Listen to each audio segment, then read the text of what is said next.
And I've got a gentleman on the phone who's written a book called Enemy. His name is Thomas Hollyday. And good morning, Thomas. How you doing? I'm doing well. I haven't talked to you for a while. Now, you live up in where? In Boston?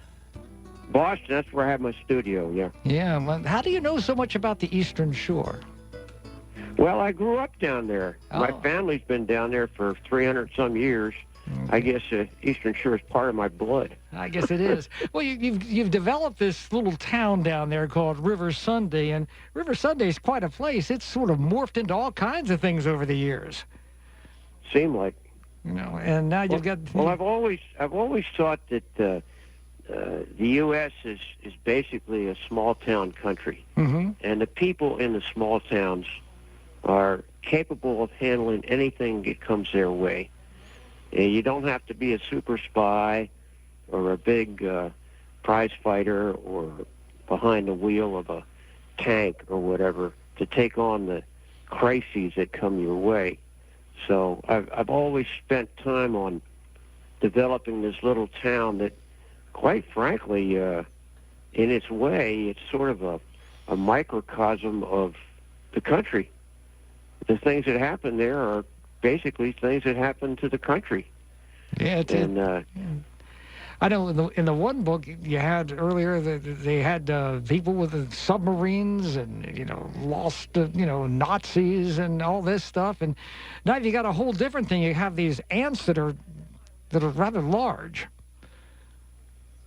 Well, what happened as we developed the use of fossil fuels? It created a lot of CO2 in the air. Now, that happens to the world, the planet, every 100,000 years or so as it tilts around the sun. It gets cold because of the change in the climate, and that produces the ice ages.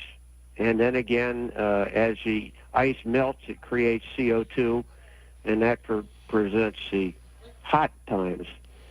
What happened is when we started burning all this fossil fuel, we created so much CO2 from burning it that it speeded up the change in the climate. And that's what happened. And in the book, the increase of the CO2 has caused these subterranean insects to come out because they're not getting as much oxygen. So they come out all over the world. There are trillions of them. And they raise havoc. For one thing, they're hungry. Yeah, and it's interesting that it all starts with a plane crash and a bomb and things like that. So when a plane comes in by accident, it sets off a huge fire. And when in time, in history, and the book tells about times in the past when big fires have happened, and that creates the same CO2 effect and usually starts up ants the same way. But in this case, it was such a huge explosion that the word went out to ants all over the world that something serious was happening, and it stirred them all up. Yes, it did, and they come out in great numbers too. So these are not your normal little ants you see that you put the little bait out for. These are a little bit bigger than that. Well, I wanted the humans, and especially this is happening all over the world, but as it gets to this little town, River Sunday, I wanted people to understand that these things are small, that you can't just take them on with a tank or a machine gun. They're little tiny things, and there are a lot of them. And so it becomes a new type of enemy for humans. Humans have always handled nature and the various animals in nature pretty well because they're big. Yeah. But when you get something tiny, it's a lot of trouble to handle it. Mm-hmm. Yeah, it is. And your book's full of all kinds of scientific things. You got the kids visiting this guy. What's his name? Westy? They're coming out for field. Yeah, he has his own ideas about education and how the kids have a need to learn a lot more outside the classroom. And his counterpart is Clementine, which is a kind of interesting, idealistic school teacher right. who doesn't agree with him. Yeah, you always have these You always have these women in each of your books. I guess that's why it's a romance mystery. I think before you had somebody, what was it? Pebbles was one of the people you had before. Was an archaeologist or something? Yeah, they're always interesting. They're people that told me that my women are right out of the 60s. They're an independent woman that we grew up with when I was in school at Hopkins. Right. They're tough, and they're not the old fashioned stay at home and make cookies. They're independent women who know what they're doing. All right, so you have Constance and you have Westy, and of course they are trying to teach kids in different ways, and they appreciate each other, but they had the different ideas when this starts out. Well, that's true, and of course I've got a lot of characters in this book. You'll probably like the radio man, Charlie. Yeah, who's Charlie carries on with his people call into his radio station, and he gives you a way to kind of find out what's happening around the town, and as the crisis gets worse. And then there's Colonel. Yeah, Colonel Stinson. Yeah. I love him. He retired from Afghanistan when he left his army post and brought home a restored French 75 cannon, which he has out in his front yard. Yeah, it's too much. This old cannon. It's almost like he has his own American Legion out there at his home or something. Right, he does. Yeah. They're the kind of characters that you get when you get around a town like River Sunday. Most of the characters in my books fit characters that I've known all my life, and they give you a feeling that this town is ready for anything. Yeah, and it's right on the water, and so there's watermen, there's people with boats, there's all kinds of things going on here.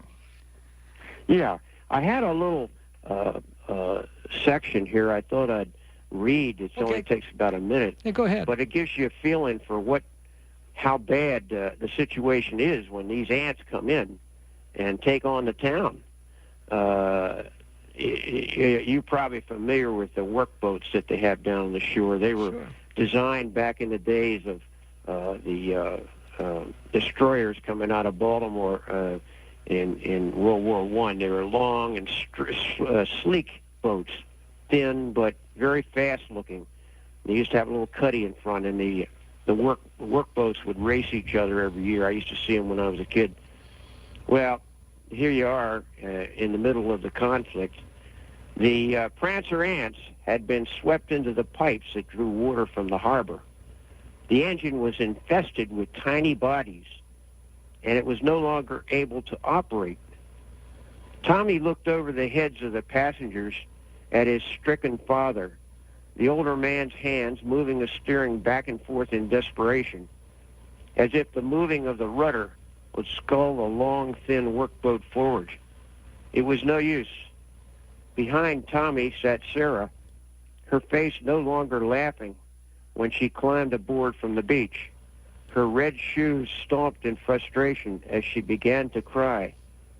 The others in the boat were crowding around her, tipping the boat to her side as Prancer ants came aboard over the opposite side of the Big Tom. He tried to hold Sarah as he watched his father become a mound of the black and gold ants, and as the bugs came up his own legs. Then he could no longer see, and all he could do for a few moments was to hear the remaining clicks of the Prancer ants as Sarah choked and the Big Tom flipped on its side. Yeah, that's right. These ants talked in clicks. They scare you a little bit? Yeah. I read the book. I tell you, I had fun writing this thing. I have a lot of friends who are very upset about the crisis, the CO2 crisis, and I said, the only thing that's really going to convince people is just how bad it could be. This gets pretty bad. I mean, they come erupting out of the ground and everything else. Don't want to give too much of the story away because you want to read this. It's kind of interesting. How do our listeners get a copy, Tom? They go to Amazon Kindle. I have all my books on Kindle. This is about the 10th book I've written. They all get into crises around the world, everything from racism to atomic war, whatever. And the town people all of them are different characters, and they take on these crises and try to lead the town into some kind of handling of the problem. That's right. And, you've had all kinds of different mayors and different people that are involved with the mayors in the past. And it's been quite a journey through Easter Sunday, I can tell you, Tom.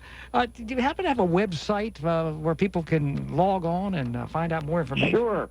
They can go to solarsippers.com, where they can see all my cartoon drawings, which I've done for years, and my Solar Sipper product, which is a water station for animals that uses solar power to keep it from freezing in winter. Oh. Lots of things happening. It's all on solarsippers.com. Solarsippers.com. And, of course, you can go to Facebook and Twitter, Instagram, so forth. I'm in all those places. All right, you can find Tom about anywhere. Thomas Hollyday. That's Hollydday. The book is Enemy, a River Sunday romance mystery. Climate crisis unleashes mankind's deadliest foe. Hey, thanks for talking to us, Tom. I appreciate it. Look forward to the next one. Yes, sir. I've enjoyed Talk them to you all. later. Okay, take care. That's Thomas Hollyday. Grew up on the Eastern Shore, but lives up in Boston. Calling us this morning on your hometown station. Interesting books that he's had out over the years, and this is no exception. You're going to like this one.